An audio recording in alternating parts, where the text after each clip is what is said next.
And as the title of the video says, is the MiG-29 actually balanced, or our Russian mains are just crying about it and the plane actually performs fine? I invite you to watch this video and let's have a friendly debate in the comments down below if you choose so.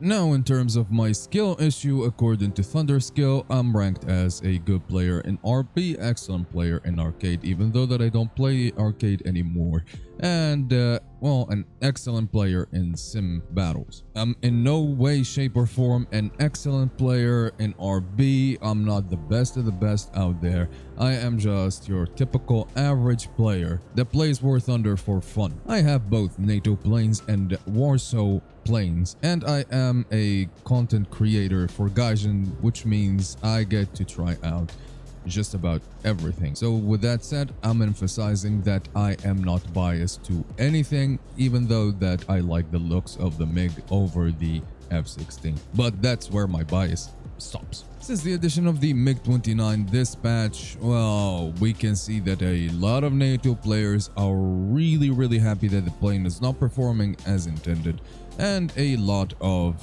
Russian mains crying about it because the plane actually sucks. Now, when I say that the plane sucks, I do not mean that the flight performance of the aircraft is absolutely miserable. Actually, quite the contrary.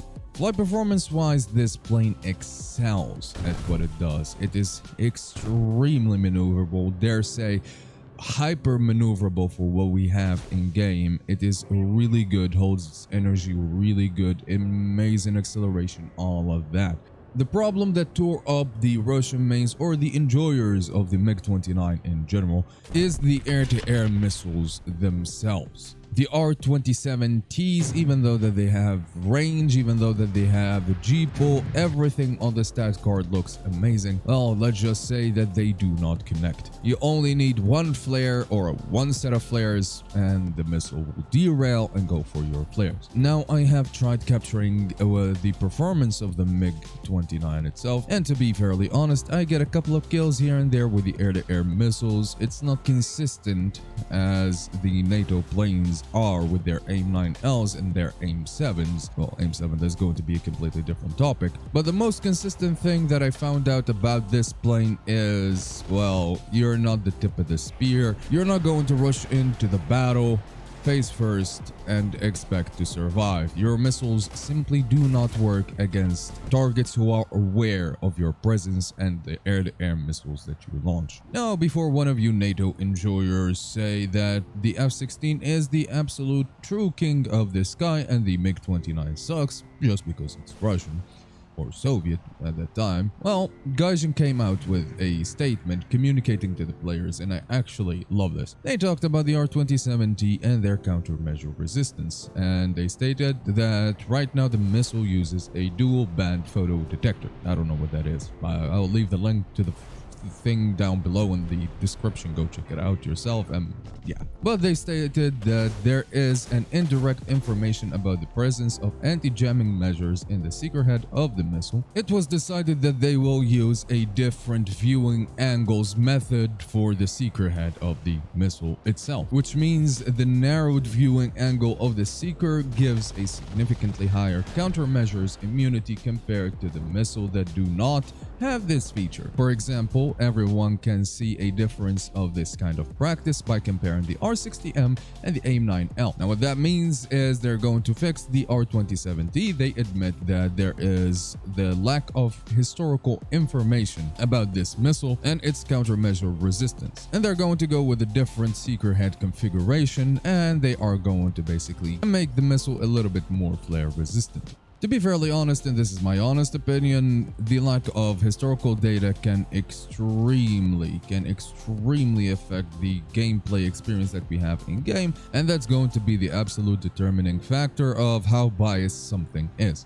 If it is historical and OP, well, we have nothing to do about it, really. Nobody complains about the F-22 being the best jet in our modern times, and that's for a good reason. Now, when it comes to the radar of the MiG-29, it should be capable enough of detecting targets and locking on them consistently. It's not as good as the American radars, the ones on the F-16s and the the AUG-9 on the F-14, but still, it is a pretty good radar for what it is.